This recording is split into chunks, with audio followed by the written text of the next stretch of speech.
은혜 받읍시다. 다 잘 될 것입니다. 다 지나갈 것입니다. 할렐루야. 오늘은 이사야 55장 말씀을 읽었습니다. 이사야 선지자가 전한 메시지는 전체가 66장으로 되어 있는 대선지서의 첫 번째 책입니다.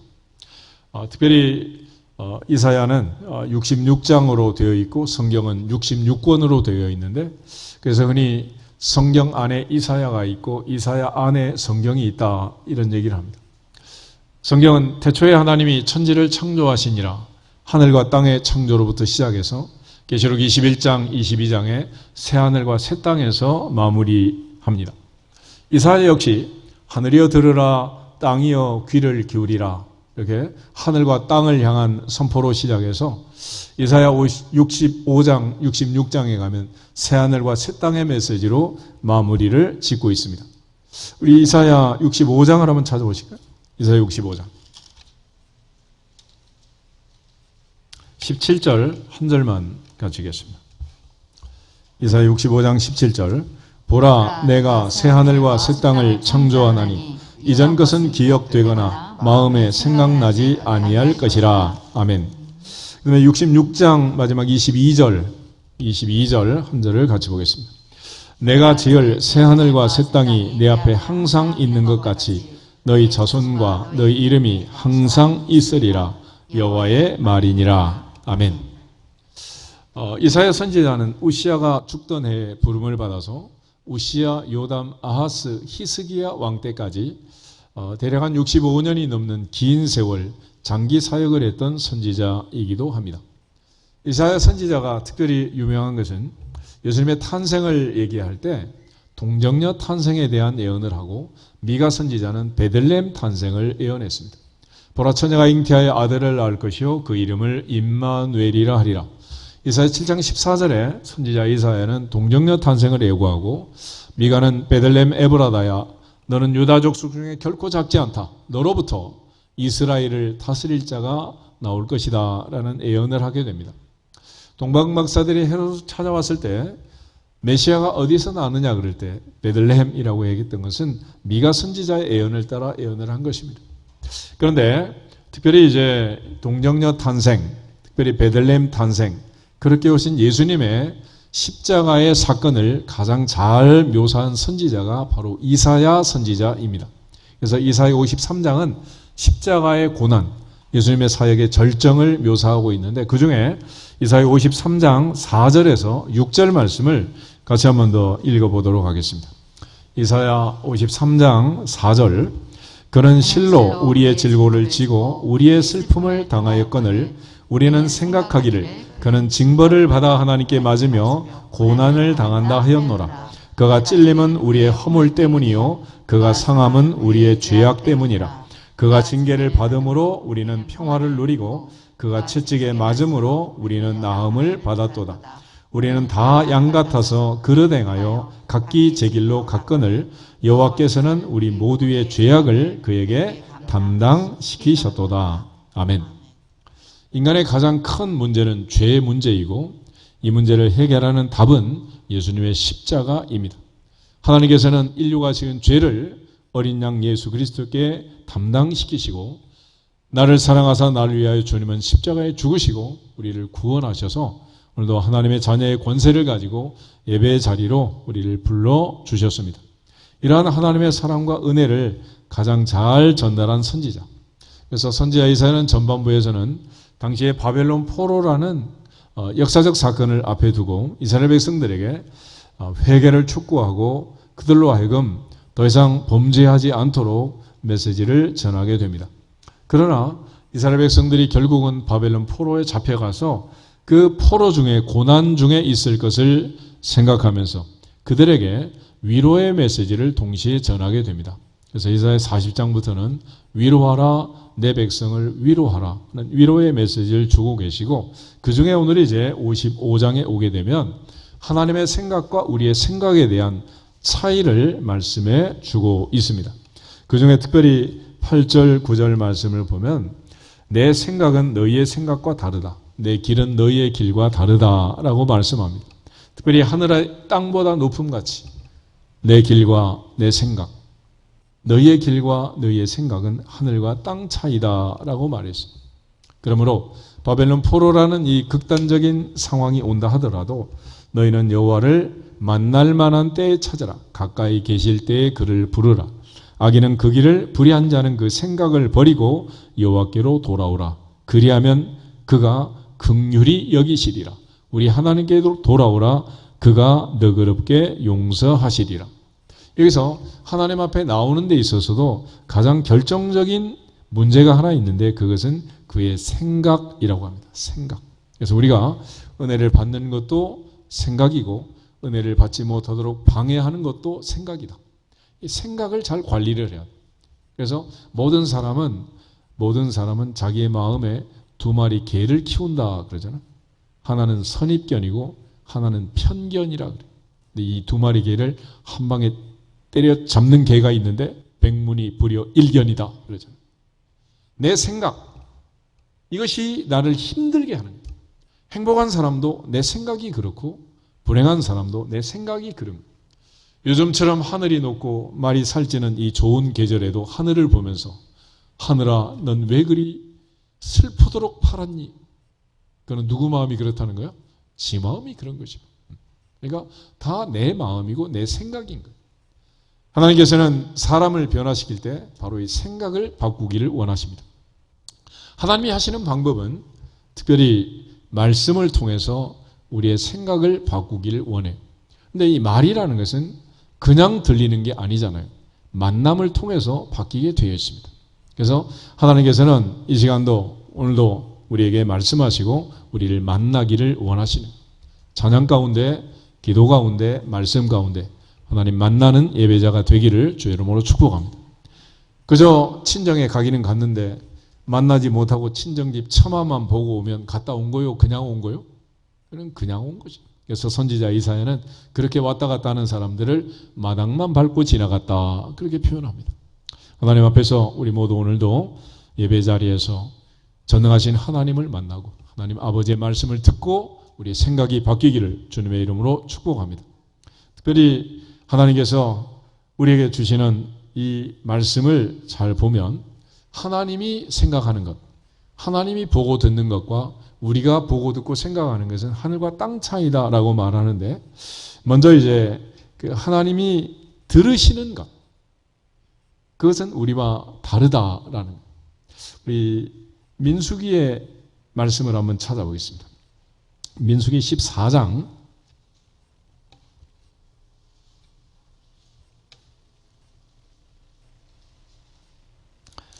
28절부터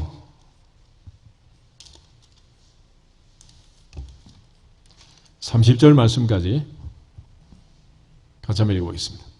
그들에게 이르기를 여호와의 말씀에 내 삶을 두고 맹세하노라.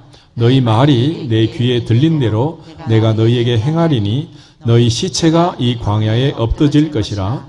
너희 중에서 20세 이상으로 계수된 자 곧 나를 원망한 자 전부가 여분네의 아들 갈렙과 눈의 아들 여호수아 외에는 내가 맹세하여 너희에게 살게 하리라 한 땅에 결단코 들어가지 못하리라. 아멘.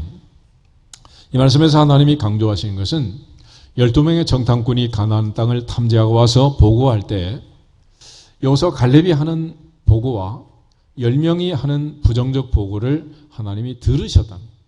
그리고 부정적인 보고를 듣고 하룻밤 사이에 60만이 전염이 돼서 통곡하는 곡소리를 하나님이 또 들으셨다라고 말해요. 우리 속담에 낱말은 새가 듣고 반말은 쥐가 듣는다 그러잖아요.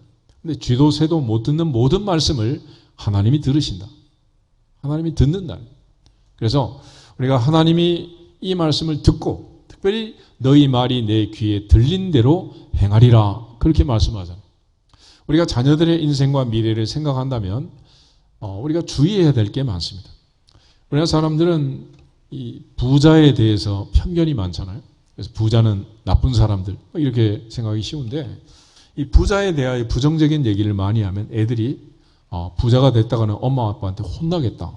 절대 부자가 안 된대. 그러니까 어떤 부정적인 영향들이 그게 미치는 거예요.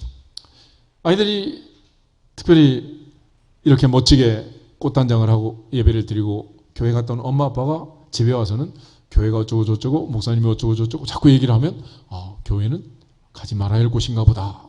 그래가지고 요즘 이제 전국 교회가 애들이 점점 줄어들고 없어지는 현상이 지금 일어나고 있는 거예요. 자녀들의 미래를 생각한다면 신명기에 있는 말씀처럼 앉으나 서나 일어날 때나 길을 행할 때나 여호와의 말씀을 가르칠지어다. 말씀을 가르칠지어다. 말씀을 강론하란 말. 하나님 말씀을 해야 되는데 그 자리에 하나님 말씀을 하지 않고 이상한 얘기들을 하니까 결국은 자녀들도 듣고 하나님도 듣고 그 들은 대로 인생을 망치게 되는 거예요. 영국 사람들은 세상에서 가장 멋진 신사 숙녀의 나라가 됐잖아요. 그런데 그 신사와 숙녀가 되기 전에 그들의 조상들은 바이킹, 해적이었습니다. 해적. 그 해적들이 어떻게 신사와 숙녀가 되었느냐. 킹 제임스가 성경을 번역하고 영국 사람들이 드디어 성경을 읽기 시작하면서부터 그들은 신사 숙녀의 나라로 바뀐 거예요. 하나님 오늘도 우리에게 말씀을 통해서 우리 인생을 바꾸기를 원하시고 우리의 생각을 바꾸기를 원하십니다. 사람은 마음과 생각이 너무도 중요하고 언어라는 것도 결국은 그 마음과 생각을 표현하는 것에 지나지 않는 거죠. 그래서 흔히 사람이 생각하는 것만큼 말하기가 어렵고 말하는 것만큼 글로 표현하기가 어렵다.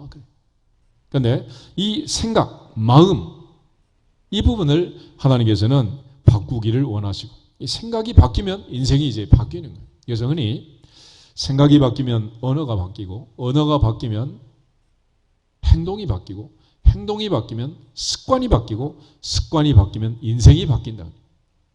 사람은 어디서부터 이 생각부터.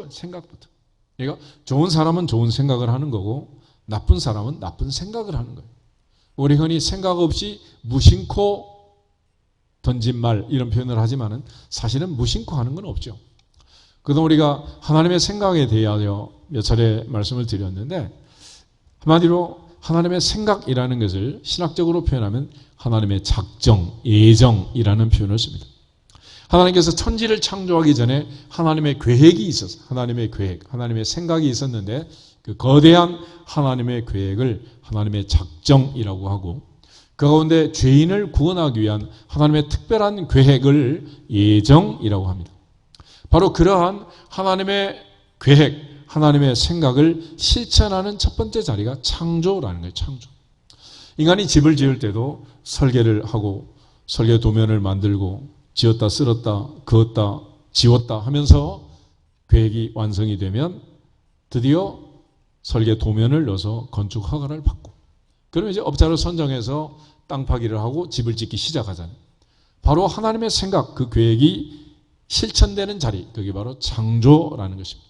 태초에 하나님이 천지를 창조하시니라. 그렇게 해서 그 창조의 계획 속에 하늘과 땅과 바다와 해와 달과 별이 있고 특별히 아담이 있고 하와가 있고 오늘 우리가 들어있는 것입니다. 그렇게 해서 하나님께서는 첫째 날부터 여섯 번째 날까지 천지를 창조하셨고 창조한 이후의 세상을 나 몰라라 그렇게 내버려 두지 않고 하나님이 관리하고 섭리하시고 AS를 하는 거예요. 그걸 가리켜 하나님의 섭리라고 하는데 하나님의 창조한 세상을 하나님이 내버려 두지 않고 간섭하시고 보호하시는 이 단계를 섭리라고. 그 섭리의 세 가지 중요한 방법이 협력과 보존과 통치라는 것입니다. 하나님이 이처럼 오늘날도 우리를 보존하시고 섭리하시고 통치하셔서 하나님은 어젯밤에도 졸지도 않고 주무시지도 않고 한 사람 한 사람 심장과 폐부가 멈추지 않도록 하시고 오늘도 이처럼 하나님 앞에 나와서 예배 드릴 수 있도록 여기까지 인도하신 줄로 믿습니다. 이러한 하나님의 계획과 섭리를 믿는 거예요. 그래서 사형리의 첫 번째 원리, 우리가 전도할 때 사형리를 가지고 전도하는 CCC에서 개발한 시스템이 있죠. 첫 번째 원리는 이거예요. 하나님 당신을 사랑하시고 당신을 위한 놀라운 계획을 갖고 계십니다. 믿어야 할지니라. 믿어질지어다. 이걸 믿는 거예요. 그게 신앙의 첫 번째 단계란 말이에요. 그러니까 나를 향한 하나님의 계획, 하나님의 섭리를 믿는 거죠. 하나님의 생각을 믿는 거예요. 그런데 문제는 그 하나님의 생각에 반하는 내 생각이 있다면 내 생각이.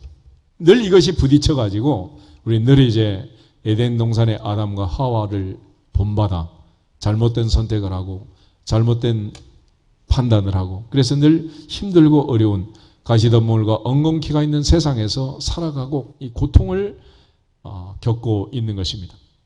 오늘 특별히 하나님의 생각과 사람의 생각은 많은 차이가 있는데 특별히 사람이 말하는 것, 사람이 듣는 것과 달리 하나님은 민수기에서 그들이 하는 말을 듣고 부정적인 말을 했던 자들은 모조리 죽는다 말씀하시고 여기서 갈렙만 가나안에 들어갈 것이다 라고 약속을 합니다. 그들은 40년 동안 광야에서 엎드러져 결국 모세마저 가나안에 못 들어갔고 여기서 갈렙은 마침내 가나안의 주인공이 되었습니다. 동시에 하나님께서는 보는 것도 사람과 다르다. 사무엘상 16장에 가면 하나님께서 사무엘을 통해서 사울 왕을 패하시고 이새의 집으로 가서 그 아들 중에 한 사람을 왕으로 선발해라 라는 특명을 내립니다.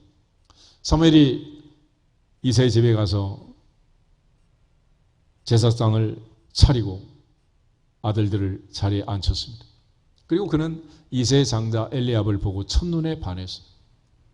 사울을 능가하는 기골이 장대한 이 멋진 아들을 보면서 여호와의 기름 부으실 자가 과연 여기 있었군요. 그때 하나님 하신 말씀, 사무엘아 내가 이미 그를 버렸다. 그 용모와 신장을 보지 말아라. 나는 이미 그를 버렸노라.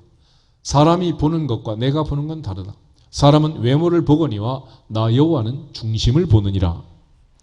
그리고 하나님이 사무엘에게 말씀하자 사무엘이 이새에게 묻잖아요. 여기 있는 아들들은 아닌데 혹시 아들이 또 있느냐. 그러자 이새가 말째가 있기는 한데 그는 지금 양치기 하고 있습니다. 걔는 깜이 안 되는데요. 그래서 빨리 그를 데려와라. 그래서 하나님께서 사무엘로 하여금 다윗에게 기름을 붓게 하신 거예요. 내가 이새 아들 다윗을 만나니 내 마음에 맞는 사람이라 내 뜻을 다 이루게 하리라. 오늘 그런 점에서 우리는 듣는 것도 보는 것도 영적 할례를 받아서 하나님이 보시는 것처럼 보고 하나님이 듣는 것처럼 듣는 영안이 열리고 영의 귀가 열리기를 주의 이름으로 축복합니다. 그러지 않고는 우리는 여전히 우리가 보는 것만 보고서 고집을 하게 되어 있는 거예요. 그런 차원에서 성경은 하나님의 말씀과 우리의 말이 얼마나 다른가 하는 것을 강조하는데 오늘 이사야 55장 11절 말씀 다시 한번 읽어보겠습니다. 이사야 55장 11절 내 입에서 나가는 말도 이와 같이 헛되이 내게로 돌아오지 아니하고 나의 기뻐하는 뜻을 이루며 내가 보낸 일에 형통함이니라. 아멘. 하나님의 말씀은 사람의 말과 다르다 그랬습니다. 다르다. 예수께서도 율법은 1.1획도 변함없이 다 이루어진다. 천지가 없어져도 내 말은 없어지지 않고 다 이루어진다라고 말씀하셨어요. 그런 차원에서 하나님의 말씀, 그 말씀은 반드시 이루어진다라는 것을 믿고 하나님의 그 분명한 뜻을 깨닫고 하나님이 생각하는 그 생각에 우리의 생각을 맞추면 오늘부터는 마지막 날까지 범사가 형통하며 잘 될 줄로 믿습니다. 그렇지만 그 하나님의 생각을 저버리고 우리의 생각대로 우리의 뜻대로 살다 보면 끝없는 수렁에 빠져서 여전히 헤맬 수밖에 없게 될 것입니다. 민수기 23장을 다시 한번 찾아오겠습니다. 민수기 23장 19절 한 절만 읽겠습니다. 민수기 23장 19절 하나님은 사람이 아니시니 거짓말을 하지 않으시고 인생이 아니시니 후회가 없으시도다. 어찌 그 말씀하신 바를 행하지 않으시며 하신 말씀을 실행하지 않으시랴. 아멘. 하나님은 사람이 아니시니 거짓말하지 않는다. 인생이 아니니 후회가 없다 그랬습니다. 반대로 인생은 하나님이 아니니 늘 거짓말을 밥 먹듯이 하고 인생은 하나님이 아니니 늘 또 후회하고 또 후회하고 이런 인간이 바로 나, 바로 너, 바로 우리라는. 그럼에도 불구하고 우리는 끝까지 내 생각이 맞다고 고집을 부리고 인생을 사는 거죠.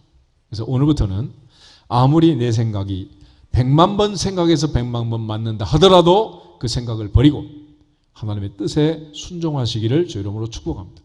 그것이 바로 이제 역사적 사건을 기록한 성경이 우리에게 구구절절히 설명해 주는 거예요. 성경의 이야기는, 스토리는 무슨 이야기냐?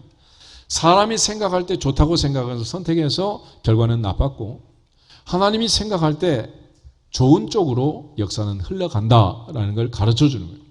에덴 동산에서부터 인간은 바로 그런 선택을 한 것입니다. 아담과 하와는 하나님의 말씀을 들었습니다. 선악을 알게 하는 나무의 열매를 먹지 마라. 먹는 날에는 반드시 죽는다. Surely die 그랬다. 근데 뱀이 유혹을 합니다. 결코 안 죽는다. 눈이 밝아 하나님처럼 될 거다. Never die 그랬어요. 두 가지 정보를 가지고 인간이 선택을 할 때 예수님처럼 기록된 말씀, 하나님의 말씀을 가지고 하나님 편에서 선택했으면 새빨간 거짓말인 것을 뻔히 알았을 텐데, 인류 최초의 보이스 피싱에 걸려가지고 아담과 하와는 잘못된 선택을 하는, 그리고 에덴 동산을 한순간에 빼앗기고 말았습니다. 그것이 바로 인간의 어리석음이었습니다. 그런데 하와가 그렇게 할 수밖에 없었던 이유는 뱀의 말을 듣고 나서 선악과를 보니 갑자기 달라 보이는 거예요. 먹음직도 하고 보암직도 하고 지혜롭게 할 만큼 탐스럽기도 하고, 이 정도가 되면 죽더라도 고! 그리고 죽은 거예요.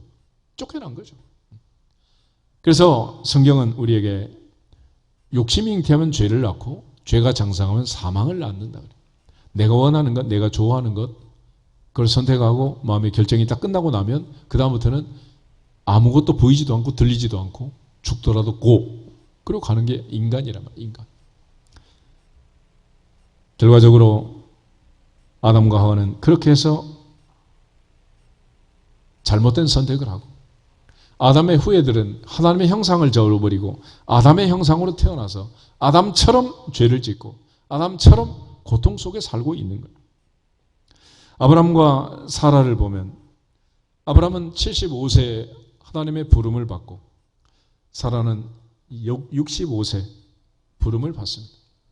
두 사람은 그때까지도 아이가 없었고 평생 그들의 소망은 대를 잇는 거예요.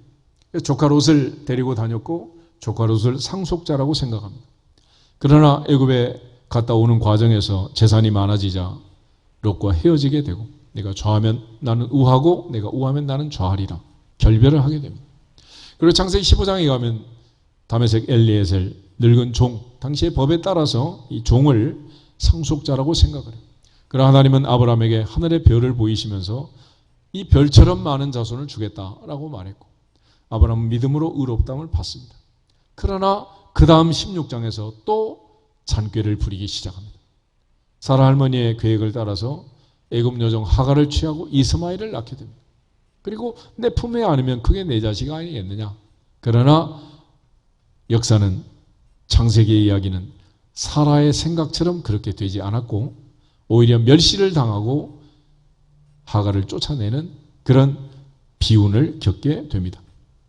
그리고 마침내 하나님은 99세 아브라함을 찾아와서, 아브라함아 나는 전능한 하나님이다. 너는 내 앞에 생각해 완전하라 말씀하시고 100살에 드디어 이삭을 상속자로 주셨습니다. 사라 할머니는 이 아들을 안고 하나님 앞에, 모든 사람 앞에 간증하는 거예요. 여호와께서 나로 웃게 하시니 모든 사람이 다 나와 함께 웃으리로다. 결국 사라의 생각대로 창세기의 이야기가 펼쳐지지 않고 하나님의 생각대로, 하나님의 계획대로, 하나님의 뜻대로 이루어진 것입니다. 오늘 우리가 세상을 살면서 내 생각, 내 뜻, 굿 아이디어를 늘 생각하면서 살지만 그게 굿이 아니라는 것을 시간이 지나면 우리는 금방 깨닫게 됩니다. 특별히 야곱의 아들들은 12명이나 되잖아요. 근데 그 중에 11번째 아들을 야곱은 사랑했고, 특별히 장자권을 상징하는 채색 옷을 입혔고, 그가 세상을 떠나면서도 요셉의 두 아들 에브라임과 므낫세를 두 지파로 인정해서 두 지파의 몫을 줍니다. 그러나 야곱의 생각과 달리 하나님께서는 예수 그리스도를 이 땅에 보내실 때 네 번째 아들 유다의 자손으로 유다의 지파에서 예수님이 태어나도록 하셨어요. 야곱의 생각과 하나님의 생각은 전혀 달랐습니다. 특별히 요셉을 애굽에 팔아버릴 때 아버지의 신부름으로 찾아온 동생을 형들은 죽이기로 결정을 합니다. 그때 루벤이 이 아이를 빨리 아버지께 돌려보내야 되겠는데 이 아이를 죽게 하면 어떻게 되겠느냐. 그래서 구덩이를 파고 집어넣자 이런 제안을 하게 돼요. 그러나 루벤의 계획대로 아버지한테 돌려보내지 못하고 결국 요셉은 이스마엘 상인들의 손에 팔려서 애굽으로 가게 됩니다. 만약에 루벤의 생각처럼 요셉이 아버지 집으로 돌아갔다면 출애굽은 어떻게 되는 거예요? 역사는 항상 내가 생각하는 그쪽으로 가지 않고 하나님의 생각, 하나님의 계획대로 흘러가고 있다. 요셉은 보디발 집에서 종살이하고 감옥살이하고 너무 성실하게 살았지만 결과는 옥살이밖에 없었습니다. 그래서 그는 술 맡은 관원장, 떡 굽는 관원장이 바로의 신하들이 거기 들어와서 꿈을 꾸고 해몽을 하면서 특별히 복직할 것을 예측한 술 맡은 관원장에 부탁을 하는, 나는 히브리 소년이고 이곳에 들어올 만한 일을 한 적은 없습니다. 나는 억울합니다. 당신이 득이하시면 나를 생각해 주세요. 그렇지만 이 사람이 나가서 요셉을 잊어버리잖아요. 만약에 술 맡은 관원장이 요셉의 부탁대로 요셉을 생각해서 탈옥을 시켰다면 요셉은 평생 그 사람의 종으로 살았겠죠. 그러나 하나님의 계획은 잊어버리게 하시고 2년 후에 바로가 꿈을 꾸게 하고 2년 후에 생각나게 하셔서 바로의 꿈을 해몽하고 애굽의 총리가 되도록 하나님은 또 다른 계획을 갖고 계셨습니다. 할렐루야. 우리는 알지 못하지만 때로는 너무 답답하고 억울하기도 하고 발등을 찍고 싶을 때도 있겠지만 하나님의 생각, 하나님의 계획을 우리가 믿고 기다린다면 고난당한 것도 유익으로 바뀌고 합력하여 선을 이루시는 하나님의 역사가 내 인생에도 나타나게 될 줄로 믿습니다. 그것이 성경이라고. 근데 우리는 늘 내 생각, 내 뜻 그 순간에 그것만을 강조하잖아. 그래서 그때는 맞고 지금은 틀리다 있던 소리만 하고 말이야. 인간이란 게 그러는 거예요. 그러니까 항상 변함없는 하나님의 생각, 그 뜻을 믿고 기다려야 되는데 그렇게 하지 못하는 거예요. 그 안타까움이 있지만은 그 수없이 많은 잘못을 반복하면서도 우리는 여전히 내가 옳다고 주장을 하는 거죠. 여호수아 갈렙처럼 두 사람이 의견을 개진해 가지고 60만의 의견을 어떻게 뒤집어 엎을 수가 있겠어요? 오늘날 우리가 민주주의라는 제도 아래 살고 있습니다. 두 표 가지고 어떻게 60만 표를 이길 수가 있겠어요? 불가능한 거죠. 그렇지만 하나님의 뜻은, 하나님의 계획은 바로 그 두 표를 가지고 새로운 역사를 이루어간 줄로 믿습니다. 그래서 예수님께서도 늘 많은 사람들이 찾는 넓은 길이 아니라 좁은 문을 강조하시고 좁은 길을 강조하는 거예요. 그런 차원에서 성경은 다수보다는 소수보다는 진리를 강조하고 하나님 편에 서라고 하나님의 생각에 따라 살라고 말씀하고 계시는 것입니다. 특별히 여호수아 갈렙이 주장했던 그 주장은 40년 동안 이스라엘 백성들이 광야에서 죽음으로써 증명이 되었지만 또 한편 여리고 성의 라합을 통해서 마무리가 됩니다. 여호수아 2장을 한번 찾아보겠습니다. 여호수아 2장 8절에서 11절 말씀을 보겠습니다. 여호수아는 40년 후에 여리고를 정복하기 전에 2명의 정탐꾼을 보내가지고 40년 동안 여리고 성이 어떻게 떨고 있었는가를 듣게 됩니다. 8절부터 11절을 보겠습니다. 또 그들이 눕기 전에 라합이 지붕에 올라가서 그들에게 이르러 말하되 여호와께서 이 땅을 너희에게 주신 줄을 내가 아노라. 우리가 너희를 심히 두려워하고 이 땅 주민들이 다 너희 앞에서 간담이 녹나니 이는 너희가 애굽에서 나올 때에 여호와께서 너희 앞에서 홍해 물을 마르게 하신 일과 너희가 요단 저쪽에 있는 아모리 사람의 두 왕 시온과 옥에게 행한 일 곧 그들을 전멸시킨 일을 우리가 들었음이라. 우리가 듣자 곧 마음이 녹았고 너희로 말미암아 사람이 정신을 잃었나니 너희의 하나님 여호와는 위로는 하늘에서도 아래로는 땅에서도 하나님이시니라. 아멘. 여리고성은 40년 전 홍해 바다를 건넌 그때부터 굳게 닫혔고 40년 동안 경계를 얼마나 철저히 했던지 외지인이 단 2사람 들어왔는데 정확하게 기생 라합의 집에 숨어 있음을 알고 추적해 왔단 말이에요. GPS가 있는 것도 아니고 드론을 띄운 것도 아닌데 정확하게 그 집에 올 정도로 그 성은 두려워 떨고 있었고 언제 저들이 우리를 쳐들어오나 긴장을 거듭하고 있었어요. 40년이 들어갔으면 그날 끝나는 것을 40년 동안 우리는 메뚜기 같더라. 그들은 거인 족속이다. 이러면서 광야에서 40년 동안 엎드러져 죽은 이스라엘 백성들 얼마나 참 안타까운 일이냐 말이에요. 그들을 그렇게 광야에서 모세마저도 가나안에 못 들어가고 죽게 한 원인이 뭐냐? 바로 그들의 생각이거든요. 생각. 그 생각이 그들을 그렇게 묶어서 거기서 살게 한 거예요. 우리 모두가 이 생각의 벽을 깨뜨리지 않고는 절대로 하나님의 은혜를 체험할 수가 없습니다. 예수님 부활하시고 도마는 그렇게 말하잖아요. 내가 손가락을 집어넣어 옆구리를 만져보고 상처를 만져보고 절대로 눈으로 확인하기 전에는 믿을 수 없다. 그 의심 많은 도마, 그에게 주님 나타나셔서 부활의 흔적들을 다 보여주시고 마침내 도마는 나의 주님이시오 나의 하나님이십니다. My Lord, My God 이라고 고백을 하면서 무릎을 꿇게 됩니다. 오늘 우리 모두가 다 도마처럼 내 생각을 주장하지 말고 내 뜻을 고집하지 말고 하나님 앞에 순복하면 주님의 뜻에 내 생각을 맞추면 범사가 형통하고 잘 될 줄로 믿습니다.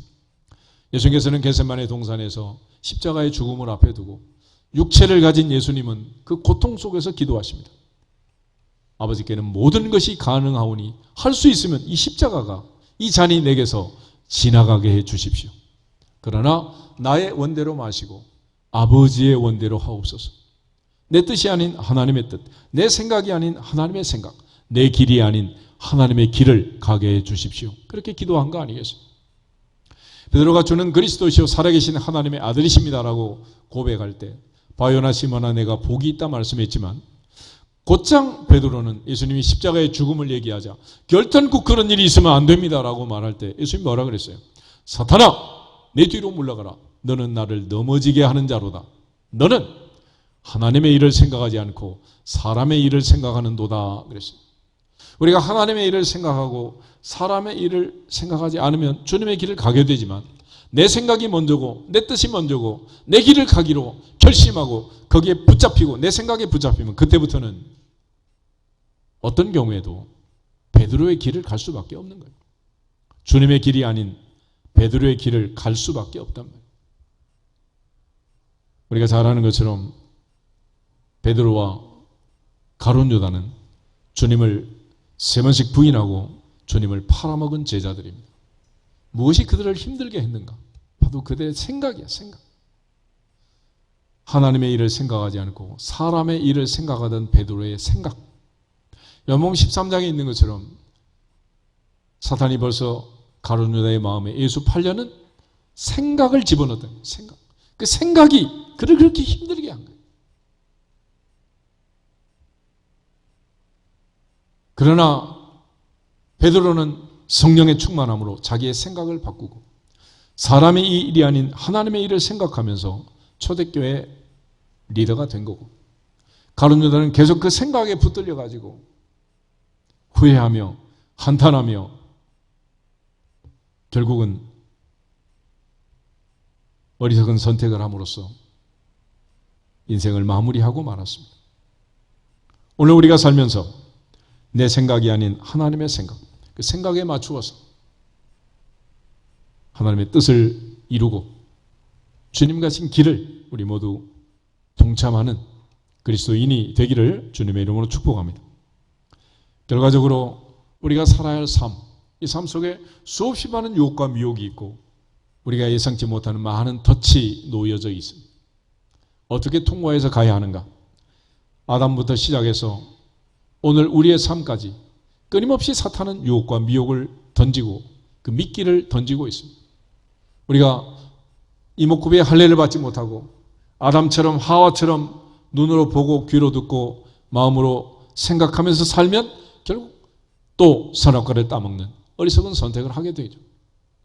선지자 이사야가 하나님의 성전에서 이목구비의 할례를 받고 영안이 열려서 하나님의 보좌를 보고 영의 귀가 열려서 천군 천사의 찬송을 듣고 내가 얼마나 추하고 더러운 죄인이라는 깨닫고 화로다 나여 망하게 되었도다. 내가 입술이 부정한 백성 중에 살면서 죄만 지었구나라는 그 깨달음 속에 회개할 때 제단 숯불로 천사가 입을 정결케 하고 그를 깨끗게 하심으로써 내가 누구를 보내고 누가 우리를 위해 갈고 주님 말씀하실 때 주여 나를 보내소서 내가 여기 있나이다. 내가 여기 있나이다. 나를 보내소서. Here I am, send me. 그랬죠.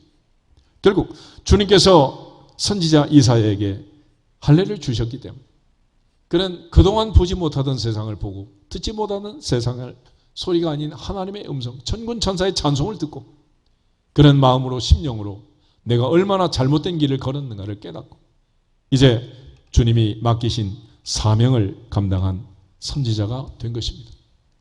오늘 그 선지자 이사야는 내 생각과 하나님의 생각이 얼마나 달랐던가를 고백하면서 하늘과 땅 차이로 다른 하나님의 생각, 하나님의 뜻대로 살라고 이렇게 다시 부탁하고 있는 것입니다.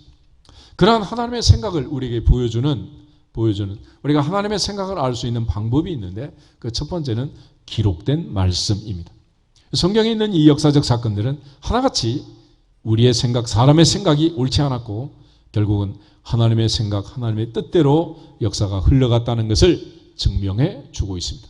말씀을 읽을 때마다 내 생각이 아닌 하나님의 생각, 내 뜻이 아닌 하나님의 뜻을 발견하고 순종할 수 있기를 주님의 이름으로 축복합니다. 동시에 시간 선포되는 말씀들, 그 말씀 속에서 하나님께서는 우리에게 하나님의 뜻을 알려주는 거예요. 그렇지만 잘못된 귀를 가지고 있으면 스데반의 설교를 들었던 바리새인들처럼 스데반을 돌로 쳐 죽이게 되고 내가 들을 때 하나님의 성령이 역사하셔서 영의 귀를 열어주시면 오순절의 순례자들처럼 3,000명이 회개하고 베드로의 설교를 듣고 초대교회 멤버가 된 것처럼 새로운 삶을 살 수 있는 새 출발을 하게 됩니다. 늘 하나님의 성령이 역사하셔서 말씀을 들을 때마다 생각나게 하시고 깨닫게 하시고 가르쳐 주시고 마음에 새겨주셔서 새 사람으로 새 출발할 수 있기를 주의 이름으로 축복합니다. 또한 우리의 가운데 이루어진 수없이 많은 사건 사고가 있습니다. 그걸 통해서 하나님 계속해서 말씀하십니다. 시편 기자의 고백처럼 고난 당한 것이 내게 유익이라. 이로 인하여 내가 주의 율례를 배우게 되었습니다. 그전에는 그릇 행하여 잘못 행했지만 이제는 주의 말씀을 따르게 되었습니다. 라고 고백하는 것처럼 우리가 고난을 통해서 어려움을 통해서 수없이 많은 실패들을 통해서 하나님 앞에 돌아오라고 그래서 극단적으로 바벨론 포로 70년이라는 이 역사적 사건을 통해서 민족 전체가 포로로 잡혀가지만 하나님의 뜻은 내게로 돌아와라. 내게로 돌아와라. 돌아와라. 그것이 하나님의 뜻이다. 특별히 하나님의 뜻은 이렇게 특별 계시만을 통해서 우리에게 말씀하는 게 아니고 자연 계시를 통해서 이제 10월이 되면 설악산 대청봉으로부터 시작해서 백두대간을 물들이고 지리산 내장산을 거쳐 한라산까지 전국이 이제 빨갛게 물들었네. 이 좋은 계절이 오는데 하나님은 이 자연 속에서도 말씀하신다 안 하신다? 하신다 안 하신다? 그렇지만 이 볼 수 있는 눈, 들을 수 있는 귀가 없으면은 이 아름다운 자연을 보면서도 아무 느낌이 없는 거예요. 깨달음이 없는 거죠. 요즘에 이제 뭐 여행이 다 멈춰 있지만 옛날 로마에 갔을 때 가이드가 그러더라고. 우리나라 사람들은 이상하대. 뭐가 이상하냐? 이 로마에 와서까지도 이상하대. 로마는 개발을 하면은 유물이 하나 나오면 박물관에서 고고학자들이 나와서 전부 검증해가지고 이런 가치가 있다 그러면 개발을 못하는 거예요. 그게 검증이 끝나야 되는 건데 걸어 다니기만 해도 도시 전체가 박물관인 이 천년의 고도에 가가지고 우리나라 사람들은 기껏 질문하는 게 이 동네는 땅값이 한 평이 얼마요? 그런 질문밖에 못한다는 거예요. 그러니 도대체 관심이 어디에 있는 거예요? 어디? 하나님의 생각은 하늘에 있는데 우리의 생각은 땅에만 박혀 있어. 하늘이 땅처럼 차이가 나는 것처럼 하나님의 생각과 우리의 생각은 하늘과 땅 차이다라고. 이제는 하늘에 계신 우리 아버지라고 기도만 하지 말고 그 하나님의 생각에 맞추어서 하나님의 뜻이 이 땅에서 이루어지기를 기도하셨던 예수님처럼 하나님의 뜻대로 하나님의 생각대로 살아갈 수 있기를 주의 이름으로 축복합니다. 그렇게 하기 위해서 우리가 해야 할 여러 가지 일들이 있겠지만은 예수님 말씀하시기를 먼저 그의 나라와 그의 의를 구하라. 그러면 이 모든 것을 너희에게 더하시리라 말씀하시면서 무엇을 먹을까 마실까 입을까 염려하지 말아라. 염려가 너무 많다 보면은 하나님의 뜻을 깨달을 수가 없습니다. 하나님의 뜻은 아무 관계가 없는 거예요. 내가 너무 염려에 붙들려 가지고 염려하며 살면은 그 염려 속에서 아무것도 할 수 없다. 걱정이 앞서는 거죠. 어떻게 하겠어요? 요즘 청계천에 가면은 관광객들이 반드시 거쳐가는 코스가 됐잖아요.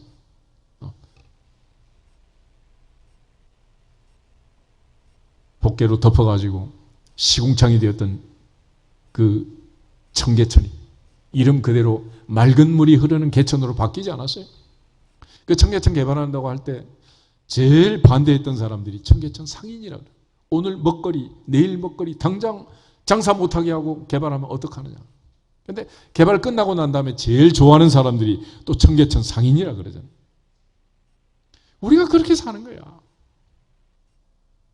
앞을 보지 못하고 당장 눈앞에 한 발짝 그거. 그래서 우리를 일희일비 그러잖아. 단 하루 올라가면 기쁘고 떨어지면 슬프고.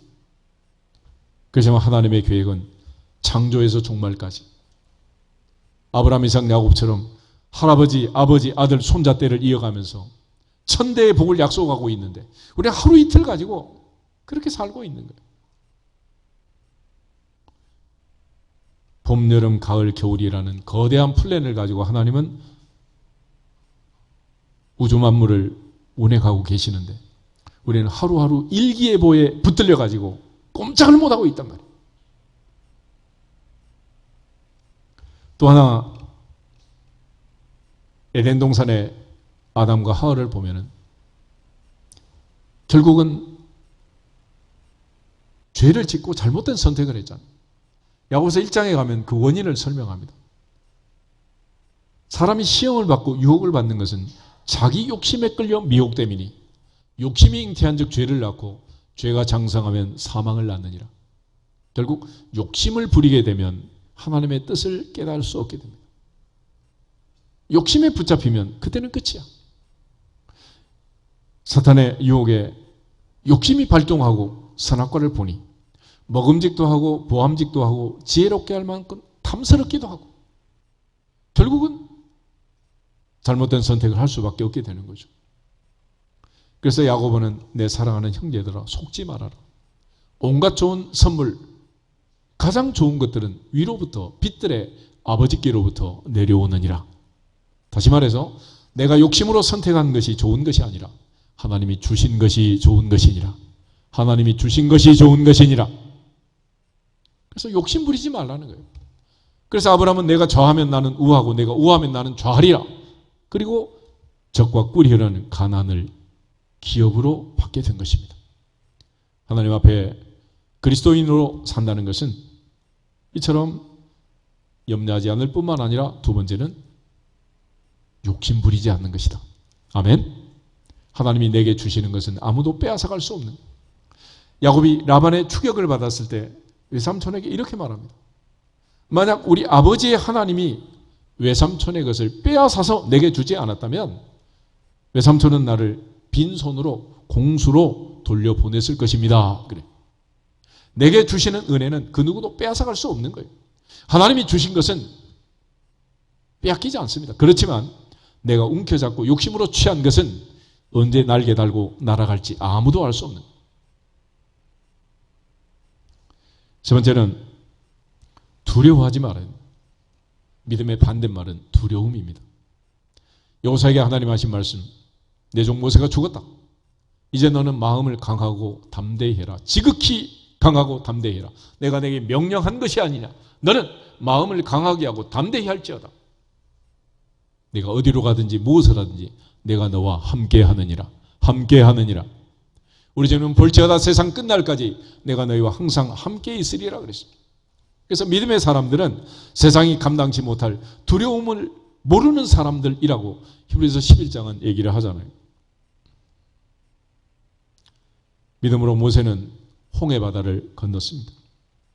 여호수아는 여리고를 정복했고 다윗은 골리앗을 물리쳤고 다니엘은 사자굴을 통과했고 사다랑 메삭 아벳느고는 풀무불을 통과했습니다. 다윗은 유라굴라 광풍 속에서도 나는 어젯밤에 내게 말씀하신 그대로 되리라고 하나님을 믿노라. 여러분 두려워하지 말고 안심할지어다. 안심하십시오. 안 죽습니다. 이유는 내가 죽으면 여러분도 다 죽어야 되겠지만 나는 이 바다 한가운데서 죽을 운명이 아닙니다. 나는 로마에 가야 되고 로마에 들어가서 복음을 전해야 하고 하나님의 뜻을 선포해야 할 사람이기 때문에 안 죽습니다. 모세는 120세 건강했지만 세상을 떠났습니다. 이유는 사명을 다했기 때문에 그래요. 우리 모두가 다 사명에 죽고 사명에 사는 거지 내가 두려워하고 걱정하고 염려하면 끝나는 거예요. 이제는 하나님이 우리에게 주신 마음은 두려워하는 마음이 아니요 능력과 사랑과 절제하는 마음이라는 말씀을 기억하면서 강하고 담대할지어다. 두려워하지 말고 놀라지 말지어다. 그 선지자 이사야가 바로 우리에게 그 담대함을 선포하는 거예요. 이사야 41장 10절 한번 찾아보겠습니다. 이사야 41장 10절.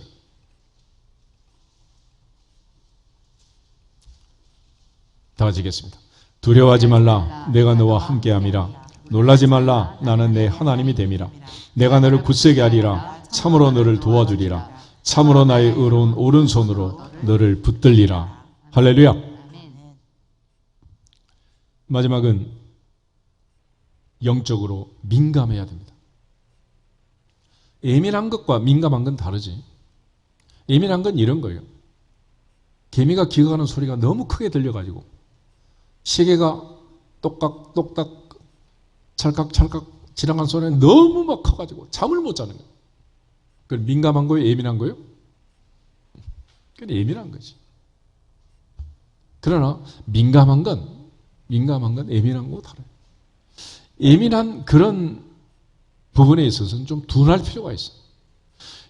시계가 울든지 한밤중에 소방차가 와서 불이 났다고 불을 끄든지 잠잘 때가 되면 그냥 자는 거야. 밥상 앞에서는 시다 짜다 맵다 평가하지 마시고 그냥 잡수세요.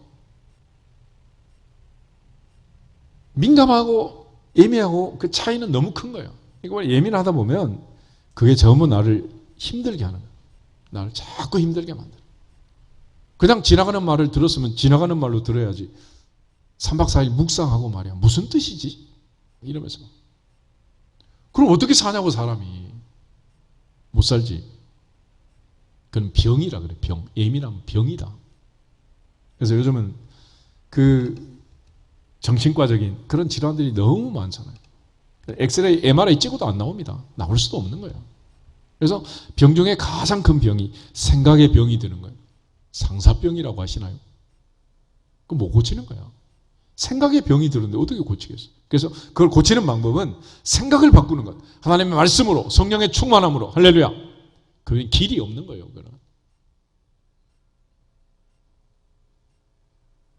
그런데 성경을 보면 민감하지 못하고 둔한 사람들이 있어요. 요나는 니느웨로 가라는 명령을 거역하고 다시스로 가는 배를 타고 침대칸에 들어가서 깊은 잠을 자잖아요. 너무 코를 얼마나 골고 잤는지 모르겠지만 선장과 선조가 와서 깨우는 거예요. 깨워. 요나서 한번 보실까요? 요나서 1장 5절 6절 두 절 한번 보겠습니다.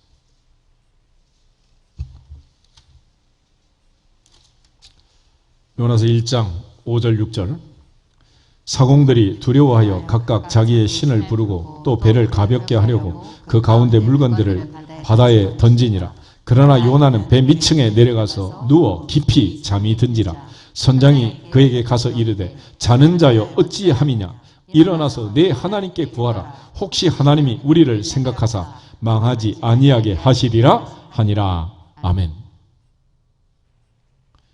선장과 선주보다도 하나님 없는 이방인들보다도 더 둔해가지고 잠을 자고 있는 거예요. 이때는 하나님의 뜻에 민감하고 하나님의 음성에 민감하고 하나님의 계획에 민감하란 말이에요. 예수님께서 베드로에게 시험에 들지 않게 깨어있어 기도하라 말했지만 큰 소리 땅땅 치면서 베드로는 무시했습니다. 가룟 유다는 예수 팔려는 생각이 들어오자 누굽니까 물었지만 아주 뻔뻔스럽게 주여 납니까? 라고 들이대고 가서 네 할 일을 해라 그러니까 얼마나 평소에 연극을 잘하고 위장을 잘했든지 제자들이 생각할 때 아마 6월절 쓸 물건이 많으니까 마트에 가서 준비하라고 했나 보다. 제자들이 그렇게 생각했지 유다가 예수님 팔아먹으러 제사장들에게 달려갈 것이라고 생각한 사람은 한 명도 없었다는 거예요. 그런데 유다가 그렇게 했던 이유는 뭐냐? 유다가 그렇게 뛰어나갔을 때 요한복음 13장 30절을 보면 밤이었다 그래요. 어두운 밤이 그의 영혼을 덮었고 아무것도 보지 못하고 깨닫지 못하고 내가 뭘 잘못하고 있는지도 모르고 내가 하는 이 일이 뭔지도 모르고 그런 어둠 속으로 빠져들고 만 것입니다. 그래서 사도 바울은 로마서에서 우리에게 너무도 중요한 교훈을 주는 거예요. 어둠의 해를 벗고 빛의 갑옷을 입자. 자다가 깰 때가 벌써 지났다. 영적으로 깨어있어라. 민감한 자가 되어야 한다. 할렐루야. 그러지 않고는 또 넘어지는 거예요. 하나님 이렇게까지 2년이 넘도록 코로나로 이렇게 힘들게 하고 있는데 아직도 둔해가지고 깨닫지 못하고 도대체 뭐가 뭔지 좌우를 분별하지 못한다면 얼마나 어리석고 안타까운 일이냔 말이에요. 12회를 혈루증으로 앓던 여인은 그런 세월을 12년이나 보냈습니다. 있던 것을 다 합의하기까지 12년이 걸렸고 12년 동안 전 재산을 수업료로 지불하고 깨달은 마지막 결론이 뭐냐? 이 세상에는 나를 고칠 의사가 없구나. 그리고 오직 믿음으로 예수님의 소문을 듣고 나가서 옷자락을 붙잡았습니다. 왜 붙잡았느냐? 갑자기 그녀의 생각을 바꾸는 소식이 들려온 거예요. 내가 이분이라면 내가 옷자락만 붙잡아도 내 병이 나을 줄 믿습니다. 이런 생각이 들어요. 생각이. 바로 그의 생각이 바뀌는데 12년 걸렸고 전 재산을 수업료로 지불했고 그 결과 드디어 그런 생각을 갖게 된 것입니다. 그리고 주님 앞에 나왔을 때 그의 생각대로 그가 믿은 대로 혈루의 군호는 즉시 마르고 깨끗해졌습니다. 하나님의 뜻에 우리가 민감하게 반응할 수 있기를 주 이름으로 축복합니다. 그렇게 허송세월하면 이제 남은 시간이 많지 않잖아요. 오늘 선지자 이사야가 강조한 것처럼 하나님의 생각과 내 생각은 하늘과 땅처럼 다르다. 이제는 내 생각, 내 고집을 버리고 내가 1000만 번 옳다고 생각하는 그것이 반드시 틀리다는 사실을 인정하고 하나님의 뜻에 순복할 수 있기를 주님의 이름으로 축복합니다. 그 길을 가는 것이 그리스도인이고 그 십자가의 길을 가는 것이 바보 같지만 그 길이 오는 길이고 그 길이 생명의 길이고 그 길이 진리의 길인 것을 역사가 증명하고 성경이 오늘도 우리에게 말해주고 있잖아요. 더 이상 내 고집을 부리지 않고 하나님의 생각, 하나님의 뜻에 맞추어 살기로 다짐하고 그 뜻을 하늘에서 이루어진 것처럼 이 땅에서 특별히 내 인생에서 내 자녀들 인생에서 이루어지기를 간절히 기도하는 우리 모두가 되기를 주 이름으로 축복합니다.